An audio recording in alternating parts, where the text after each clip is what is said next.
தூங்க போனதில்ல ஒன்னாலதான் கண்ணே ஒன்னாலதான்.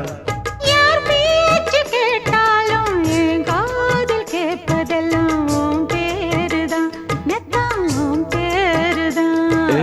இத்தனை நினப்பு என் மேல இருந்தும் எட்டி போகலாமோ? கட்டுப்பாடு இருந்தும் கட்டிக்கு முன்னே ஒட்டிக் கொள்ளலாமோ? முத்தமிட்டா மோசம் என்ன உண்டாகும்?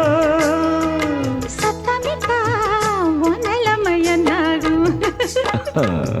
புது வளையல அரைச்சு தொண்டையில தான் நினைச்சு மாமன் கிட்ட பேச போற மணிக்கணக்கா.